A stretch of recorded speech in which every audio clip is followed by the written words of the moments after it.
concerns and conversations about how dark his skin might be when he's born. What?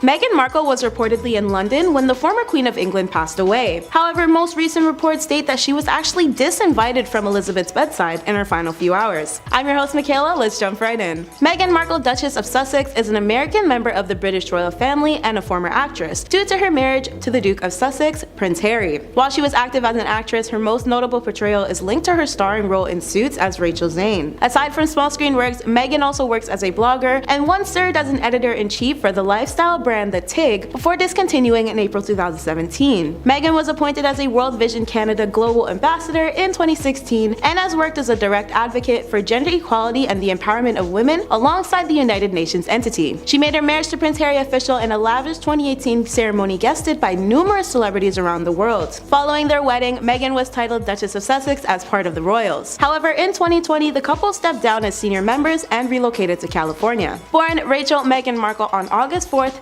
1981, is the mixed-race current Duchess. Her father is a Caucasian-Irish Emmy-winning lighting director named Thomas W. Markle, while her mother is an African-American therapist and yoga instructor named Doria Radlin. Meghan also has a stepsister from Thomas's side of the family. Once Thomas and Doria were divorced, Meghan spent a lot of time with her father on sets of Married with Children. As a child, Meghan attended the Hollywood Little Red Schoolhouse and later went on to study at an all-girls independent Roman Catholic secondary school in LA called Immaculate Heart High. For university, Meghan was admitted into Northwestern in Illinois, where she graduated with double majors in international studies and theater in 2003. After her completion, Meghan worked as a U.S. Embassy intern in Buenos Aires. Time magazine added Meghan to their 100 most influential people in the world list in 2016. Meghan's romantic affairs prior to Harry started with producer Trevor Ingleson in 2004. These two tied the knot on September 10, 2011, but eventually split in August 2013 after 20 months. The year after, Meghan began seeing restaurateur and Canadian celebrity chef Corey Vitiello. However, their fling only remained intact until 2016. As per reports, Meghan acquainted herself with Harry in London, where she visited to watch her friend and sports star Serena Williams play in June 2016. Soon after, the pair made it official and sparked headlines once their engagement was announced. Meghan became Google's most searched personalities in 2016, and the pair eventually leveled up to fiancé status officially on November 27, 2017. In line with Meghan's engagement to Harry, she retired as an actor. Of course, the twosome's marriage followed shortly after, on May 19, 2018 to be exact. The ceremony took place at St. George's Chapel at Windsor Castle with a guest list of over 600 people, including the Queen and additional family royals of importance. In May of the next year, Meghan and Harry became parents, welcoming their firstborn Archie, and then again with their daughter Lilibet in 2021. Yet, if we rewind a bit, in January 2020 we saw Meghan and Harry's announcement of stepping down from their senior member roles in the royal family. This decision meant the pair would be forced to divide their time between the UK and North America. When Meghan spoke to Oprah Winfrey in 2021, there were allegations from the Duchess about racism against the British royal household, and Meghan even made the admission that she nearly ended her life while she was directly a part of the British royalty. Thankfully, Meghan and Harry have found a balance in settling in Riven Rock, California presently. Becoming an actress growing up brought about some difficulties for Meghan, according to the Duchess. Due to her mixed-race upbringing, she hinted that being an actress was not her ideal choice for the mostly label-driven industry, where roles are usually given with strict ethnic descriptions. Nevertheless, one of Meghan's pals showed one of her college student films to a manager who broke Meghan into the entertainment industry. Yet, Meghan originally found work difficult to seek because of her ethnicity, as she often described being not black nor white enough to snag one. Eventually though, Meghan ended up bagging an episode appearance for her General Hospital role in 2002. Since then, Meghan has obtained many TV show features, but her official breakout as an actor came with Suits in 2011, which ran for 7 seasons from 2011 to 2017. Her prominence only climbed higher in Hollywood when Meghan snagged other small screen works for Fringe, CSI New York,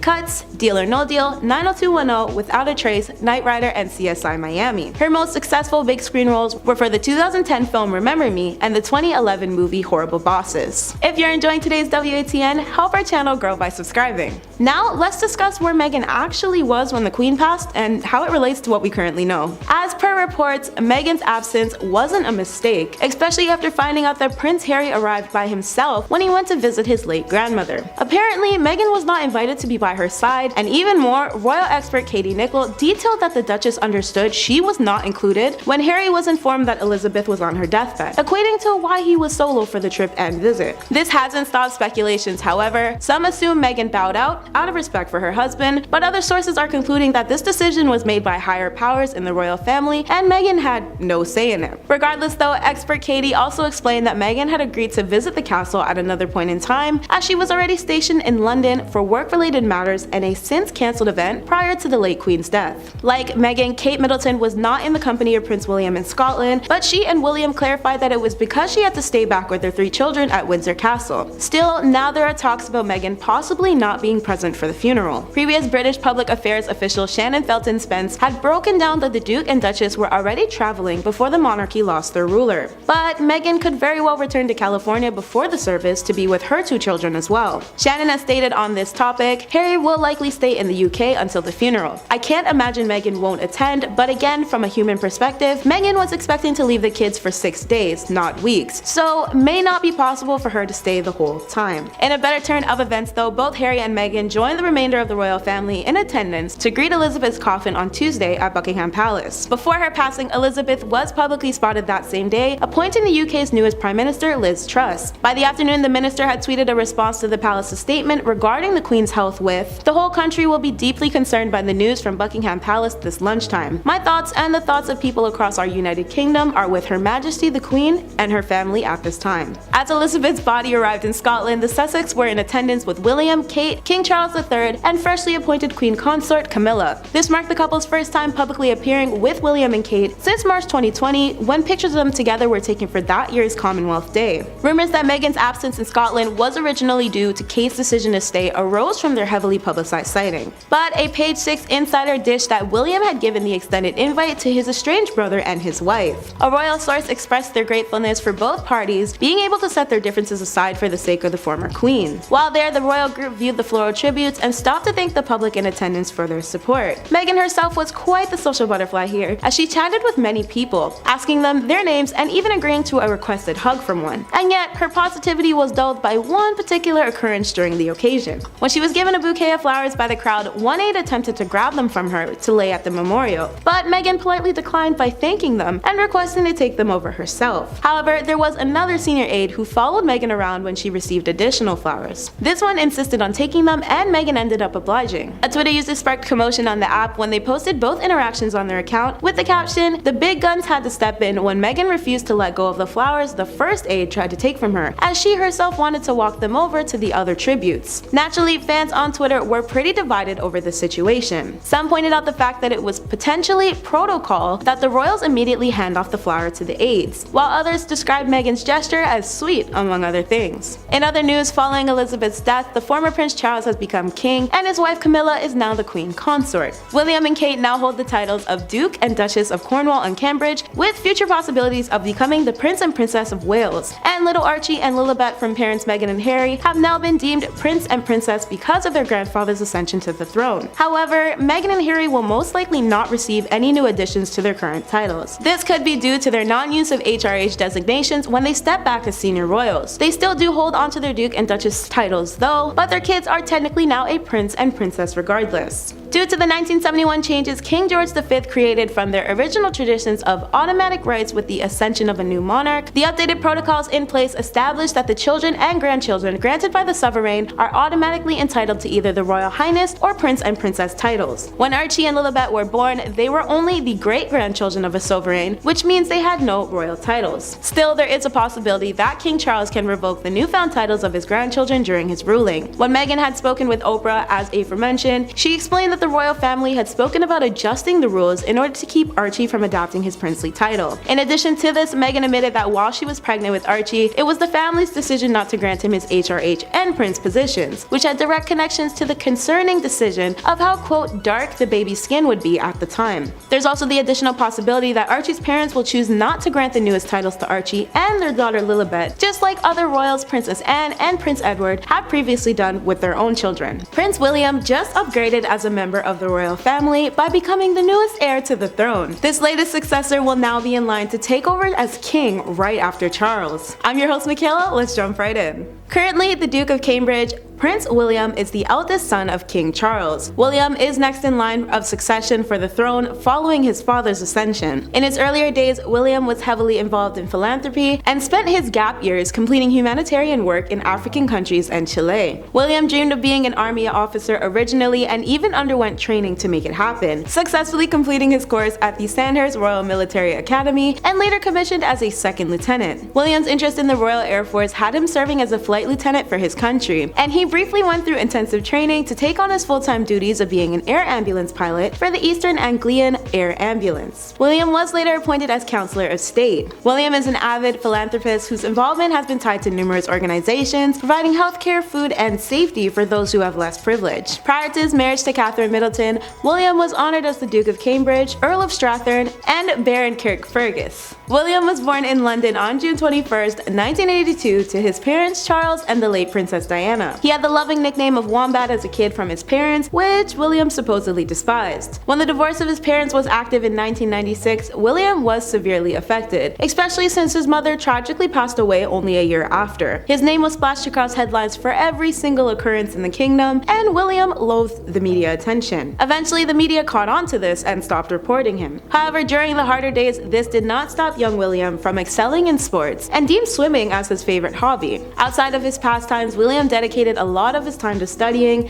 shooting, skiing, and fishing. As a boy, William was extremely well-mannered and a scholar, later moving on to attend the prestigious Eton College. William shared immense love for his grandmother Elizabeth, who in return did the same and ensured William grew up kindly. Following his Eton graduation, William took trips to South America and Africa to do more philanthropy work. Upon seeing the natives' living conditions, he set up trust funds for them. He later returned to Scotland to study geography at St. Andrews University, but by then he wasn't sure of what his career would be. Eventually, William decided on the military to become a cadet. In December 2006, William was commissioned as the second lieutenant in the Household Cavalry. 4 grueling months of training landed William as a Royal Air Force pilot afterward, and William later joined their search and rescue team. His first force mission involved an emergency call from the Liverpool Coast Guard in 2010, in which they required rescuing a man who suffered from a heart attack. The next year, it was a cargo ship rescue in the Irish Sea. By the time 2012 hit, William had graduated as the pilot in command. In 2014, William began his full-time pilot job for East Anglia and was forced to undergo training once more for his civil pilot's license. William later donated a hefty amount of funds to the air ambulance, even though his position was a paid one. 4 internships, William had one in banking and land management, stacked up with his royal duty performances as a prince thereafter his graduation. William was a Counselor of State for the first time by the time he was 21, and during his birthday he accompanied his father on a Wales tour. His own private office followed suit in 2008, given as a gift from Elizabeth, where William returned the favor by embarking on Auckland and Wellington tours on behalf of his grandmother. It was here where he pondered the possibility of starting a political career, but the Prime Minister of Australia deemed it impossible because William wasn't a citizen. His travels didn't quite stop here though. The Prince took a Canadian and US tour with his family and also attended a Canada Day celebration. 3 years following this, in 2014, William toured New Zealand and Australia again for their Independence Days. William met Barack Obama this same year and voiced his concerns regarding the wildlife trade. As for the Prince's personal affairs, his life has been a large topic of discussion in the media, and his relationship with his then college roommate Catherine Middleton faced constant scrutiny. William was naturally outraged by the media speculations about his personal life and pretty much demanded the paparazzi avoid Catherine, which many assumed indirectly confirmed their former friendship turned more. They were eventually confirmed to be marrying one another in 2010, and their engagement ceremony was held in Kenya away from media and attention. Their wedding, however, took place in Westminster, London back in 2011. After a few hours of tying the knot, William was bestowed with his honorable 3 titles: Duke of Cambridge, Earl of Strathern, and Baron Carrickfergus. Catherine and William welcomed their firstborn son, Prince George, in 2012. Following this, their daughter, Princess Charlotte, was birthed on May 2nd, 2015. Some fun facts about William are as follows. Due to his love for sports, he happened to play a major role in the London Olympic Games back in 2012 and was seen being a supported teammate for his members alongside his younger brother Harry. William also actively raised awareness for preventing HIV/AIDS and constantly touring continents like Africa that were most affected by the disease, assisting with funding several charities who were trying to eradicate innocent people's suffering. William worked for 2 consecutive days at the Royal Marsden Hospital by generating funds and catering support from England's elites to help the children's wings of the hospital. Additionally, with the areas affected by several tsunamis, brothers William and Harry provided financial aid for them as well. Finally, the Prince became an essential addition to Africa's active Tusk Trust, which conserves wildlife and improves the standard of living of people across the continent. On top of all of this, William plays polo for charitable causes. Now let's discuss William becoming the newest heir to the throne and how it relates to what we currently know. In light of the untimely passing of Her Majesty Queen Elizabeth II, there have been some big changes taking place for the newest succession line to the British throne. Once Charles's mother died, he was immediately given the title of king under common law, making him the oldest person to ever inherit the title so far. His wife Camilla is now the queen consort. As the Duke of Cambridge and Charles's eldest son, Prince William now stands at the forefront of being the next heir to the throne. Subsequently, Catherine, popularly referred to as Kate, will transition to Queen Catherine. The royal couple is now officially the Duke and Duchess of Cornwall and Cambridge, which was confirmed by Kensington Palace and inherited from Camilla, who previously held the title. Their 9-year-old son Prince George is now positioned in line to bear the crown behind his father, followed by 7-year-old Princess Charlotte and 4-year-old Prince Louis. Additionally, despite Harry's push and official stepping down from being a senior royal to start a new life in California, he is still in line for the throne as well. However, he is only up after William's 3 children, so many are agreeing that there is a highly unlikely chance that Harry will ever become king. In other news, the prince detailed that walking behind his grandmother's coffin earlier this week reminded him of doing the same with Harry for their late mother, Princess Diana, during her funeral in 1997. At the time, William was only 15 while Harry was 12. Harry recalled the tributes for the queen being similar to the process of burying Diana. William thought back to using his fringed hair as a safety blanket while he trailed behind his mother's casket. In a BBC documentary, William explained how he hid behind his hair while passing thousands of people mourning, wailing, and sobbing as he walked with the coffin. Harry and William also admitted that the decision to stay by their mother's side was done by them both, and Harry described feeling glad to have done so. William remembers the procession of being the hardest thing as well as a very long, lonely walk. He added that they found a quote balance between him being Prince William and having to do his bit versus the private William who just wanted to go in a room and cry who'd lost his mother. For Elizabeth's service, the newest heir to the throne traveled by the Queen's coffin side as they proceeded from Buckingham Palace to Westminster Hall. Both royal brothers seemed solemn as they followed the coffin, understandably so, as this is a hard time for their siblings and their families. In their company were the Queen's other 3 children, Prince Andrew, Princess Anne, and Prince Edward, alongside Anne's son Peter Phillips, her husband Vice Admiral Sir Tim Lawrence, Princess Margaret's son Earl of Snowdon, and the Queen's cousin Duke of Gloucester. Inside the car that was following them was the Queen consort Camilla, the newest Princess of Wales Kate, the Duchess of Sussex Meghan, and the Countess of Wessex Sophie. The monarch's coffin donned the royal standard and was topped with the imperial state crowning, laying on a velvet cushion and supported by a flower-wreathed foliage from the Balmoral and Windsor residence gardens. Big Ben had 1-minute toll intervals while the service was en route to Westminster, where the Majesty's coffin arrived that afternoon and will remain stationed there until the funeral service on Monday, September 29, 2022. I really didn't expect it at all.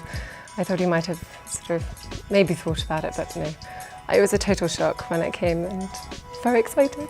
Yes, Kate Middleton is the first princess to be given the title of Princess of Wales since the tragic passing of former Princess of Wales Diana Frances Spencer. I'm your host Michaela, let's jump right in. Socialite and royal family member Kate Middleton very quickly became an inspiring figure for many young women. Despite her shining in the spotlight from her relationship with her husband, Kate has since proven that she is just as newsworthy as the rest of her royal by marriage family. Aside from her social climb through her duchess position, Kate has mostly worked for social causes and was an avid participator in various military events. Kate even has associations with charitable organizations such as the Art Room, Action on Addiction, and East Anglia's Children's Hospice. Her face has been the brand of several style magazines and columns that have praised Kate frequently for her wicked sense of fashion. She has been considered one of the world's best dressed people by the media heavily. However, there was a time when Kate did not appreciate the media making comments about her. In her earlier days of being courted by Prince William, she grew a dislike for the media due to them invading her privacy. But this did not stop Kate from accompanying William on tours and events in line with her official royal duties. The couple shares 2 kids and have since given the royal family equal additions to their heir. How do you feel about Kate becoming the newest Princess of Wales? Let me know in the comments below. Born Catherine Elizabeth Middleton at the time of her birth on January 9, 1982, Kate was conceived by her flight attendant parents Carol and Michael Middleton. Her education started in Berkshire at St. Andrews University, and then she moved on to study at Marlborough to pursue a higher level of education. She graduated with her MA degree from the institution in 2005. Her main focal subject at university was arts history. November 2006 saw Kate joining the British clothing retail chain Jigsaw, where she proceeded to work with the luxury company for a year. Once her wedding passed in 2011, Kate started attending social events. One in particular was the 600th anniversary celebration held for the University of St. Andrews. During that same year, Kate graced the royal tour of Canada with her presence, paid a visit to UNICEF's Supply Division Center in Denmark in 2011, and held her own in the St. Patrick's Day military event in 2012. 2012. The intention behind the UNICEF function was to find the best way to help underprivileged children in Africa. For St. Patrick's, Kate assisted with the distributing process of traditional shamrocks to the Ireland Guards. In 2012, Kate and William were chosen as London Summer Olympic ambassadors. Kate has since gained the reputation of being an ultra icon in fashion and was even once voted most promising newcomer by the Daily Telegraph. People magazine also named the Duchess as one of their best dressed people on 2 separate occasions. While enrolled at St. Andrews back in 2001, Kate met William, who was also completing his scholarly studies at the institution at the time. According to sources, Kate and her husband were courted as early as mid-2003. As for her relationship with William, Kate was provided with special security in 2006 by the Royalty Protection Branch, ensuring her safety 24 hours around the clock. At the time of William's residence at the Sandhurst Royal Military Academy in 2006, Kate was facing cases of privacy invasion by paparazzi who tailed her everywhere on a quest to source all information regarding her then alleged relationship with the prince. In that same year, she was a witness to William's participation in the RMA's passing out parade alongside the other cadets. A very agitated Kate had to find a lawyer to take legal action against the media, and with the support of her team of lawyers and the royal family backing her up, leading outlets like The Sun, The Times, and The Guardian all stopped publishing Kate in their coverages. Still, in the midst of her media exploitation, Kate was once caught on camera by a source from Rex Features agency while she was watching a tennis match her friend Serena Williams was playing.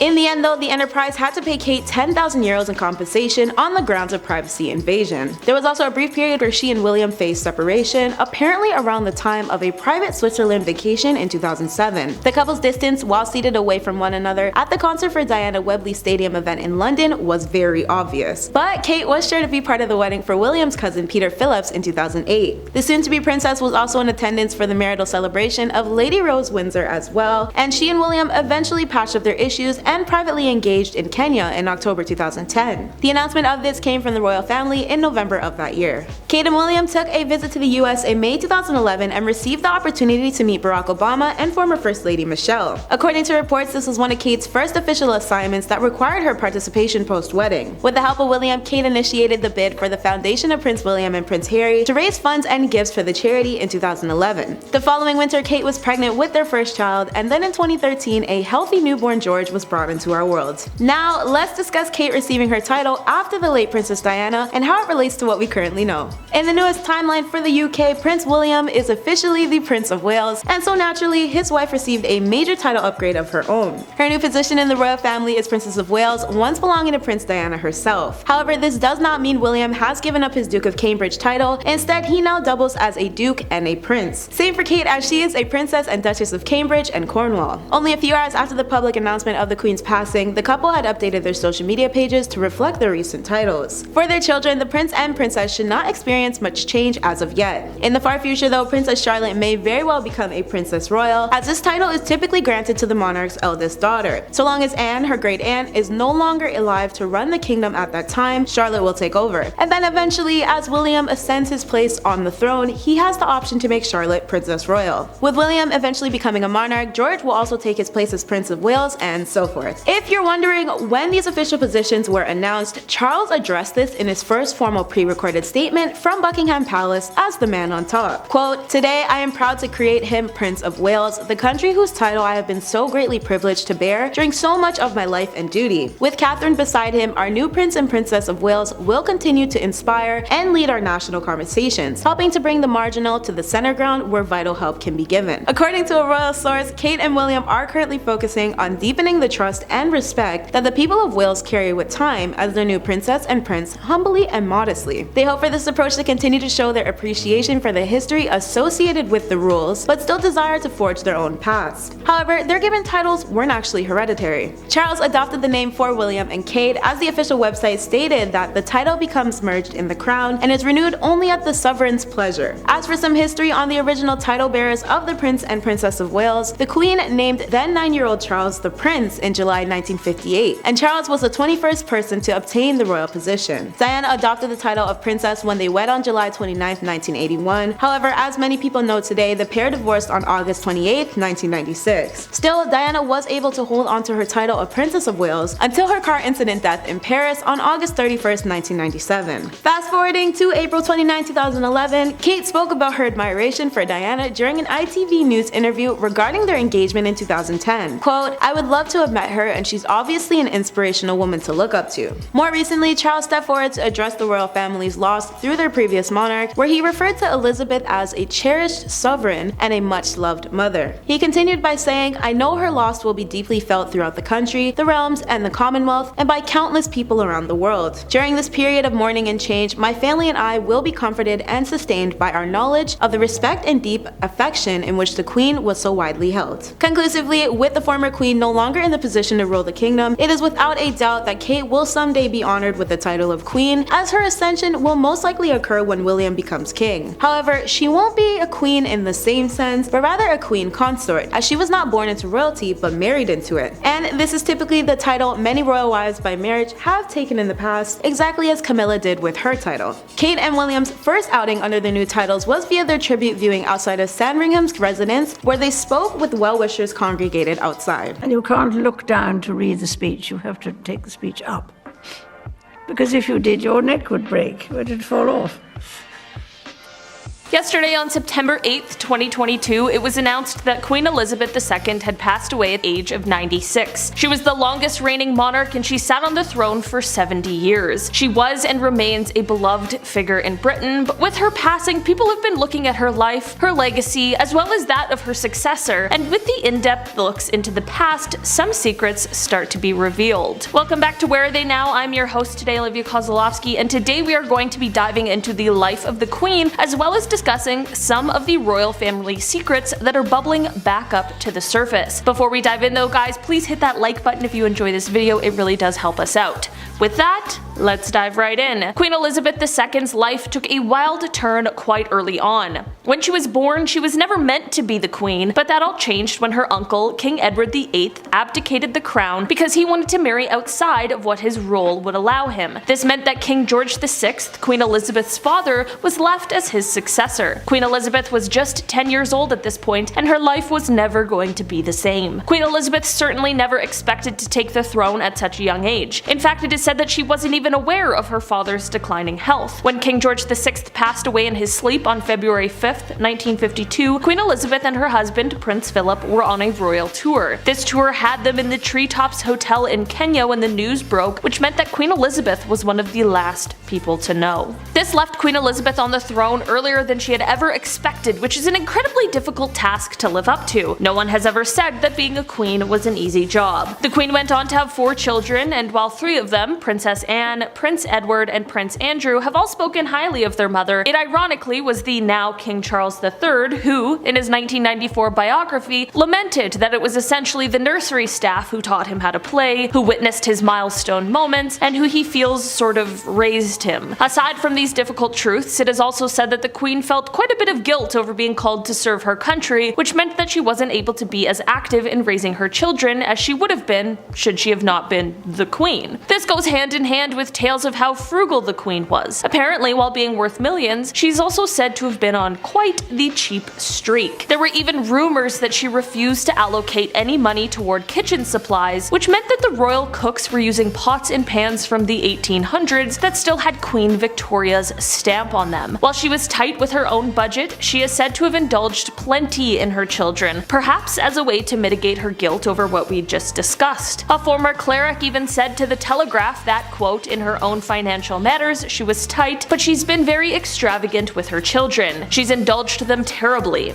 She allowed Andrew and Sarah to build that house in Ascot when there were perfectly good homes available elsewhere. So far as I could see, they couldn't have cared less about the budget, but the Queen didn't come down on them. She just paid up, and that was very wrong. On that count, she's guilty in spades. When we look more into the Queen and her relationships, this is when the real dark secrets begin to come out. Earlier on in this video I mentioned Queen Elizabeth's uncle, the one who abdicated the throne, which effectively put her in line when she was never meant to be. This uncle, King Edward VIII, abandoned the throne because he wanted to marry Wallis Simpson. Wallis is an American socialite who had been divorced twice, and as king, Edward was forbade from marrying somebody who had been divorced. There was public and political outrage, and it left him stepping away from this role. This is already bad enough from the standpoint of the royal family, but imagine the standpoint they and the rest of the world had when Edward and Wallis were accused of being sympathizers. Wallis is said to have had a love affair with a member of that hateful group before even meeting Edward, and for Edward he is said to have been very proud of his German heritage. There is certainly nothing wrong with being proud of your heritage, but when it causes you and your wife to take a trip to visit and hang out with Hitler, things become a little dicey. In fact, it is said that Adolf desperately wanted Edward back on the throne so that he could act as a sort of puppet for him. Wallis was also accused at one point of sharing British intelligence with Germany, which obviously is a huge no-no for many reasons. The 90s were certainly a rough era for the royal family. There was the divorce of Princess Anne from her husband after he had a child outside of their marriage. There was Prince Andrew, who divorced Duchess Sarah Ferguson after the whole very strange toe-sucking scandal. Not here to kink-shame anyone, it's just not the kind of thing you want to know about the royal family. And then of course we have Prince Charles and Princess Diana's crumbling marriage due to the infidelity, and Princess Diana's death. There have been many a rumor that suggests that the royal family had quite the hand in the death of Princess Diana, and while those could certainly and hopefully are just rumors, no one can deny the strange and cold behavior that was observed after her death. After Diana's death, the flags weren't even lowered to half-mast until there was public outcry about it. Some believe that had there been no backlash, they might not have been lowered at all. Before Diana's passing, King Charles had long been having an extramarital affair, and it is said that everyone, including the Queen, knew, and some blamed her for not intervening and putting a stop to it, because if anyone could, it would have been her.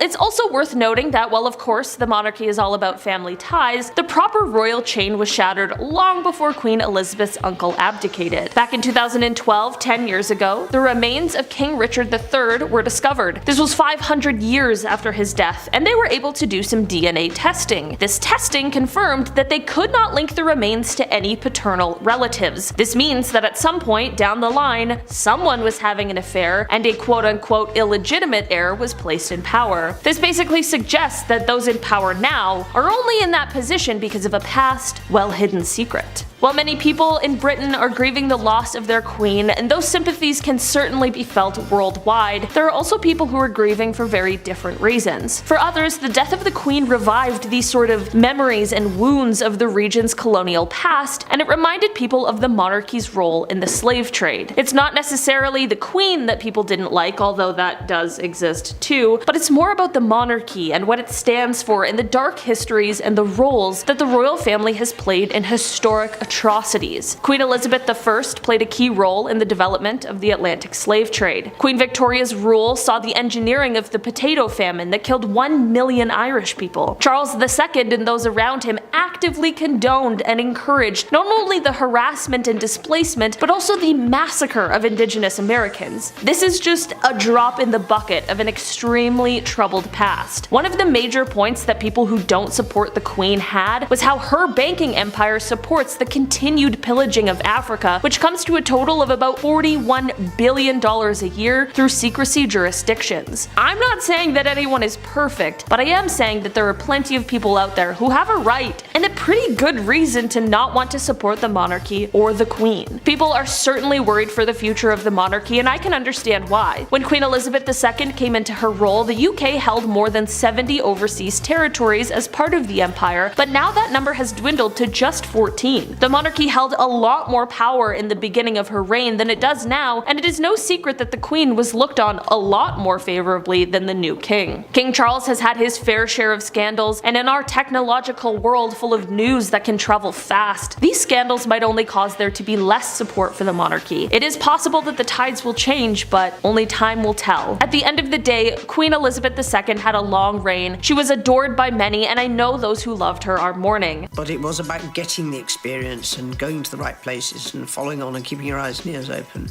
Princess Anne has not shied away from letting us know how she genuinely feels about her mother's passing. From being with Queen Elizabeth II in her final 24 hours, to curtsying her in the afterlife, and accompanying the coffin through thick and thin, Princess Anne's current life is no fairy tale. However, she's respected and remained by her late mother's side. I'm your host Michaela, let's jump right in. Princess Royal Anne is the only daughter and second child of Elizabeth and former Prince Philip, Duke of Edinburgh. Upon Anne's birth, she was lined up to be the second succession to the thrones belonging to the 16 Commonwealth realms. But following the birth of 2 younger brothers, 6 nephews and nieces, and 1 grandnephew, Anne's spot moved down to 11th place in line currently. Most people know of the princess through her gracious worldwide charity work as a benefactor of over 200 charitable organizations among her royalty title. She is an exceptional horseback rider according to reports, and this is a sport she shared a passion with her mother. In her time, Anne has received 1 gold and 2 silver medals at the European Eventing Championships, and was also the first British royal family member to compete in the Olympic Games. Who has been your favorite ruler of the British monarchy so far? Let me know in the comments below. At the time of Anne's birth on August 15, 1950, the former queen was a princess herself and gave birth to her only daughter at the Clarence House in Buckingham Palace with Anne's father. Anne was raised in the palace by the royal governess, Catherine Peebles, who provided Anne with early education. Catherine also took care of the princess's brother, Prince Charles, as a governess. In light of King George VI's death, Queen Elizabeth was slated to take over the throne, so Anne was given the title and position of Her Royal Highness, the Princess Anne in full, at the time of Elizabeth's coronation. Anne could not attend because she was too young. The first Buckingham Palace Company, a Girl Guides company, was rectified and included the Holy Trinity Brompton Brownie Pack to ensure that the princess could establish relationships with girls her age. Up until 1963, Anne remained under private guardianship before she was enrolled at Benedictine School. She completed her full schooling within a 6-year period with the same amount of GCE O levels and 2 additional A levels. As for Anne's first royal public appointment, the princess attended this when she was 18, immediately after she left schooling. Anne instituted a blended educational and training center in 1969 in Shropshire, while also attending her first state royal trip with her parents when they traveled to Austria. Anne took part in a 3-day British eventing team for the European Championships in 1975 and won medals for her team and her individual performance. The princess has frequented funeral services of many foreign dignitaries on the behalf of her late mother, as Elizabeth never attended them for customary reasons. In her time as royalty so far, Anne has also made foreign trips on the United Kingdom's behalf as well. As early as the 1970s, Anne took on the president role for Save the Children, as well as initiated the Princess Royal Trust for Carers in the 90s. She has participated in charity work worldwide and targets disadvantaged areas at large. After the Queen retired in 1961, Anne was elected by London University graduates to be their institution's chancellor. In addition, the princess also served for the General Assembly of the Church of Scotland as Her Majesty's High Commissioner. In 1990, Anne was appointed as the first royal family member to make an official Soviet Union visit as a government guest. Since she has also made many appearances there on occasions as a Colonel-in-Chief of Australia's regiment. Furthermore, Anne worked as St. John's Commandant-in-Chief for the St. John Ambulance, where she assisted the younger generations with shaping their futures. Anne is a British representative for the International Olympic Committee, as well as a London Organizing Committee member for the Olympic Games, and holds the position of Royal Fellow of the Royal Society. At the moment, there are only 5 known Royal Fellows, which include the Princess Royal herself, the Prince of Wales, and the Dukes of Edinburgh, Kent, and Cambridge. In 2011, Anne was granted the Chancellor of the University of Edinburgh title, but she's obtained far more titles to her name and royalty since. From 1950 to 1953, Anne was referred to solely as Her Royal Highness Princess Anne of Edinburgh. From 52 to 73, the world saw Anne transition to Her Royal Highness the Princess Anne, and then between 1973 to 1987, the princess was required to add Mrs. Mark Phillips to her previous title because of her marriage to Mark. Presently, the princess is referred to as Her Royal Highness the Princess Royal from 1987 to now. Aside from the aforementioned, Princess Anne has been honored with the following: the Queen Elizabeth II Coronation Medal, Commemorative Medal for the Centennial of Saskatchewan, Grand Cross of the Order of the House of Orange, Commander Grand Cross of the Order of the White Rose of Finland, and more. Her additional achievements are listed as Fellow of the Royal College of Veterinary Surgeons, University of the Highlands and Islands, Chancellor, Memorial University of Newfoundland, Doctors of Laws, Colonel-in-Chief of the Royal New Zealand Army Nursing Corps, and more. Anne tied the knot with Mark Phillips in 1973. They were housed together at Gagcombe Park after their marriage, but declared their plans to separate in 1989, followed by the divorce in 1992. The couple shared 2 children together in their time, their son Peter Phillips and their daughter Zara Phillips. However, both children carry no royal titles. Anne remarried for the second time in 1992 to a Royal Navy commander named Timothy Lawrence. For this wedding, the pair had their ceremony in Scotland, as England's church has an anti-divorce remarriage law in place. For Anne and Timothy's relationship, the two resided in a Dolphin Square flat based in London for a period of time, but most recently they remain in the countryside. As for fun facts, Anne and Mark were once a part of a kidnapping attempt made on them in 1974 while they were en route to Buckingham Palace. The alleged culprit accused of the crime was Ian Ball, who was later prosecuted and detained as per the Mental Health Act. In accordance with articles at the time, Ian desired to hold on to them with a £2 million ransom fee attached to the kidnapping, so that he could later give the full funds to the NHS. In 2001, Anne faced court charges and was fined £400 for pleading guilty to speeding. Anne also held a place in the 1976 Olympic Games as a part of the British team for the event that took place in Montreal. For this, Anne rode the Queen's horse named Goodwill. Now let's discuss how Princess Anne really feels about the former Queen Elizabeth's death and how it relates to what we currently know. Most recently, the world has suffered from collective shock and grievance over the death of Queen Elizabeth II. However, understandably so, no one is sadder than Princess Anne. As her only daughter and one of her closest relationships, it's natural that Anne was teary-eyed as she viewed the floral tributes to the late Queen with her children. According to Anne, the princess was right by her mother's side when she peacefully passed on Thursday at the Balmoral Castle. The former Queen was 96 at the time, holding the title of the longest-running Queen in monarch history. A massive crowd of mourners stood right outside the Aberdeenshire estate as they applauded the senior members of the royal family. The majority of the Queen's children and some of their family were in attendance for the prayer service that took place at Crathie Kirk, including Anne's husband, Vice Admiral Sir Tim Lawrence, son Peter Phillips, and Lady Louise Windsor. Prince Andrew thanked visitors for their well wishes. The Queen's grandson described the immense luck he felt for getting to spend the majority of his childhood with Elizabeth, and Princess Eugenie, Andrew's daughter, referred to Elizabeth as brilliant. So far, the royals continue to honor the late Queen in light of her death, and Anne has once again filled the world with emotions when she curtsied in front of her mother's coffin for the entirety of Edinburgh as the coffin was entering the Holyrood Palace on Sunday. The coffin began its journey at the Balmoral Castle that morning for 6 hours until it reached its first destination, and its continued whereabouts leading up to the funeral service on the 19th can be mapped throughout the remainder of this week to pay respect to the Queen. The hearse which transports the coffin has a see-through display so that onlookers can retrieve glimpses of it as it remains dressed in the royal standard of Scotland. Elizabeth will be laid to rest next to Mark, who was her husband of 73 years before his 2021 passing, at Windsor Castle at St. George Chapel. Elizabeth's family will also be surrounded by her burial spot, including her parents King George VI, who passed in 1952, and her mother and sister Princess Margaret, who both died in 2002. The group will be interred at King George's Memorial Chapel as a part of St. George's. As for the 72-year-old princess again, Anne's statement released by the Buckingham Palace for her mother came on Tuesday evening and describes Anne's gratitude for being next to Elizabeth before she passed. Quote, "I was fortunate to share the last 24 hours of my dearest mother's life. It has been an honor and a privilege to accompany her on her final journeys. We may have been reminded how much of her presence and contribution to our national identity we took for granted. To my mother, the Queen, thank you." Anne also paid tribute to her brother Charles, who has since been newly appointed as king, with, "I am also grateful for the support and understanding offered to my dear brother Charles as he accepts the added responsibilities of the monarch."